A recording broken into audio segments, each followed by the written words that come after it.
नमस्कार, हिंदुजाला TV news में आपका स्वागत है। मैं हूं कृष्णा यादव। नागपुर मनपा की सत्ताधारी पार्टी से लोग अब उब गए हैं।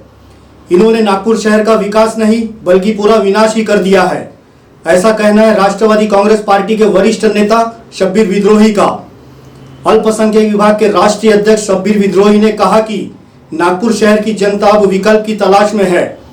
उन्होंने एनसीपी शहर अध्यक्ष दुधेश्वर पेठे के कार्यों की प्रशंसा भी की। उनका मानना है कि दुधेश्वर पेठे के नेतृत्व में पार्टी महानगर पालिका में जरूर सफलता पाएंगी। पार्टी की तरफ से कारपोरेशन इलेक्शन के लिए क्या रणनीति तय की गई है? अभी रणनीति देखिए, पहली बात यह है कि हम अपने पार्टी के सिद्धांतों के आधार पर लोगों से संपर्क बनाने का काम शुरू किए हुए हैं और अपने विचारधाराओं से लोगों को जोड़ने हैं। लोग जो हैं 3 कारणों से जुड़ते हैं। एक तो जिसकी सत्ता रहती है उससे तंग आने के बाद वो विकल्प की तलाश करते हैं और जुड़ते हैं। दूसरा, उससे जुड़ते हैं जो उनकी समस्याओं के लिए सड़कों पर या सदन तक या उनके साथ खड़ा रहता है। फिर तीसरा जो होता है, आज की राजनीति में जो आप देख रहे हैं उसका उल्लेख करना हम पसंद नहीं करते, क्योंकि हम लोकतंत्र में मत को दान के रूप में देखते हैं, क्रय विक्रय के रूप में नहीं देखते हैं। रह गया ये कि आज जो हमारे शहराध्यक्ष है श्री दुधेश्वर पेठे, वो मेहनत कर रहा है, ईमानदारी से मेहनत कर रहा है, जगह जगह लोगों से मिल रहा है, जा रहा है। लेकिन आप जानते हैं कहीं कहीं राजनीति में भी और जिस तरह से थानेदारों में भी, एक थानेदार का जब ट्रांसफर होता है तो वो ये सोचता है कि मेरे जाने के बाद दूसरा आया है थानेदार तो उसका कार्यकाल हमसे अच्छा न हो, ताकि लोग हमको याद करें। उसी तरीके से हमारे यहाँ पार्टियों में भी होता है। पार्टी में भी जब कोई हटता है तो उसके जहन में भी होता है कि अगर ये बहुत सफल काम कर देगा तो हमारी बातें ये आ जाती हैं, तो अंदर अंदर किसी न किसी प्रकार की चीज़ें पैदा होने लगती हैं। मैं उधर इसलिए नहीं जाना चाहता हूँ कि हमको सबको लेकर के चलना है, लेकिन आप जानते हैं कि जहाँ धूप होती है वहीं इंसान का शरीर का साया भी पड़ता है। धूप न हो तो साया भी नहीं पड़ता है, काम न हो तो विरोध भी नहीं होता है। जब काम होता है तो विरोध होता है, काम होता है तो नाम होता है। तो वो अपने स्तर से मेहनत कर रहा है। और आप जानते हैं कि पहले लोग मेहनत से आगे आना चाहते थे, लेकिन अब जमाना बदल गया है। अब लोग टांग खींच कर गिरा करके आगे आना चाहते हैं। इन परिस्थितियों के बीच में पवार साहब की नीतियों को लेकर के चलना, यह भी एक बहुत बड़ा संघर्ष है, एक बहुत बड़ा माने कला है। और इसी बड़ी कला के साथ ही आदमी को बड़ी लड़ाई जीतने का काम करना पड़ेगा। सबको लेकर के चलिए, लेकिन यह नारा हम नहीं लगा सकते हैं। इस नारे का पेटेंट हो चुका है कि सबका साथ सबका विकास की जगह सबका विनाश हो रहा है। आज कोई आदमी सुख चैन से नहीं है, चाहे वो अधिकारी हो, चाहे व्यापारी हो, चाहे विद्यार्थी हो, चाहे हमारा बेरोजगार नौजवान हो, या नौकरी पाए हुए भी लोगों की नौकरियां घटाई गई हैं। इसलिए अभी केवल नारा नारा रह गया, नारा का सहारा खत्म हो गया। ऐसी परिस्थितियों में हम अपनी नीतियों के आधार पर, आप जानते हैं ये कारपोरेशन है, और कारपोरेशन की लड़ाई जो होती है, नल नाली, सड़क, संडास, शिक्षा, स्वास्थ्य, ये सारी चीजें हैं। अभी अभी आपको बताऊंगा तो आप ताज्जुब करेंगे। 17 में लोगों ने आंदोलन किया तो इन्होंने क्या नाम है कि बढ़ाया हुआ टैक्स रोक दिया। अब उसी टैक्स का एरियस निकाल करके जनता से वसूली शुरू किए हैं, क्योंकि कोरोना में आंदोलन किया नहीं जा सकता। हम जैसे लोग तो जो नियमों से चलते हैं, हम कभी नियम का उल्लंघन नहीं करते हैं, तो ऐसी चीजों में हम लोगों को थोड़ी तकलीफ होती है। मगर जनता इससे चिढ़ेगी, इन्हीं के व्यवहार से जनता इनको उतारने के लिए तैयार होगी। और आपको पता है कि नागपुर शहर की सड़कों को देख लीजिए, सारी चीज़ों को देख लीजिए। जहां वीआईपी गुजरने वाले हैं उनको वीआईपी रूट से बनाया जा रहा है, लेकिन जहां जनता रहती है, क्योंकि जनता के पैसे से हम दूसरों को सुविधा देने को तैयार हैं, लेकिन जनता के पैसे से जनता को सुविधा देने को हम तैयार नहीं हैं। तो ये अब जनता समझ रही है, जनता जानती है, जनता जागरूक होगी। और हमारा ही काम है कि जनता को जागरूक करें और उनसे कहें कि तुम जागो और अपने अधिकार की मांग करो। और जब नेता तब तक तुम्हारे अधिकारों के लिए होगा। आज जमाना बदल गया है। पहले माँ के छाती में दूध उबलता था, माँ बच्चे को ढूंढ कर पिलाती थी, लेकिन अब बच्चा रोता है तो माँ दूध पिलाती है, वो भी अपना नहीं बल्कि डब्बे का दूध बोतल में दे देती है कि ले बेटा पी और चुप हो जा।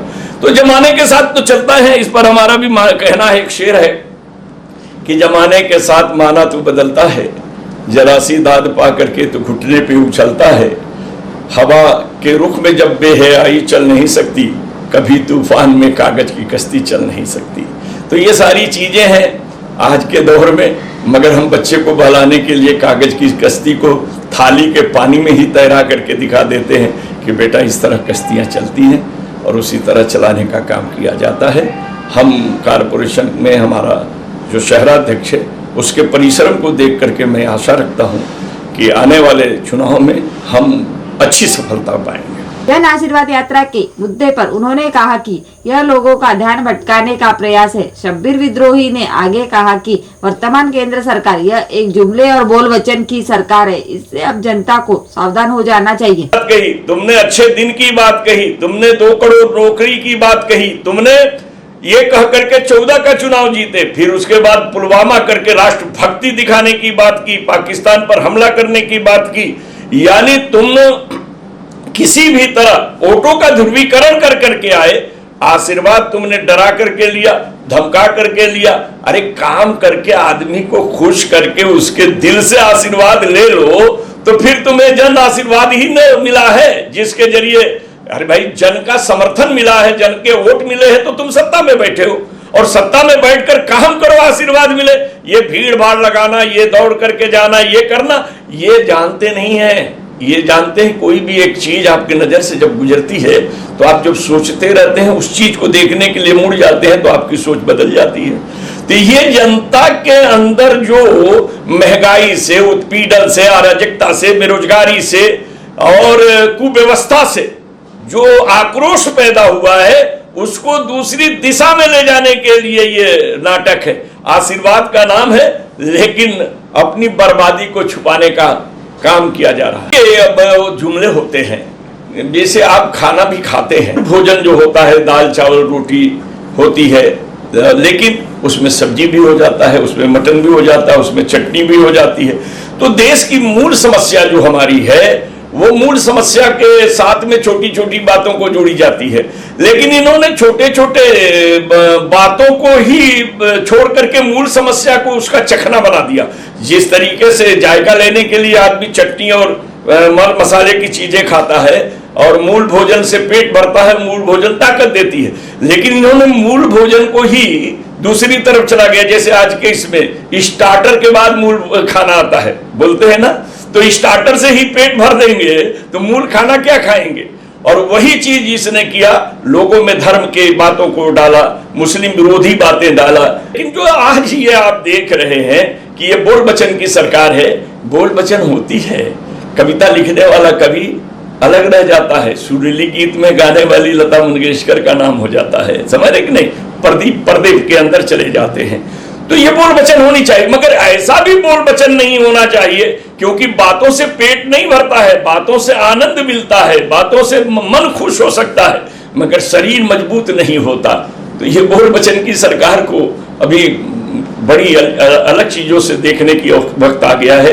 यादव जी, आप सोचेंगे और समझेंगे तब आपको पता चलेगा कि यह देश आज उस स्थिति में पहुंच चुका है जो स्थिति अंग्रेजों के जमाने में भी नहीं था।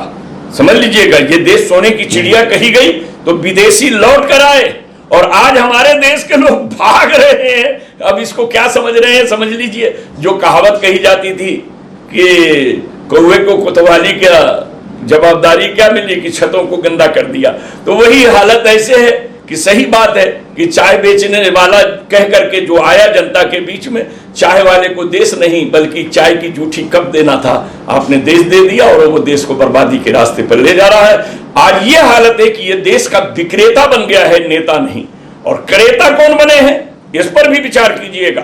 क्रेता वो बना है जो अपने लाखों लाखों करोड़ का एपीए कराया है, माफ कराया है कर्जा, अदानी हो अंबानी हो। आपको पता होगा कि ये लाखों करोड़ रुपया जो कर्ज न देने के नाम पर माफ कराए हैं, यानी रिजर्व बैंक के स्कीम के तहत या गवर्नमेंट के जरिए, आज वो लाखों में देश खरीदने आए हैं।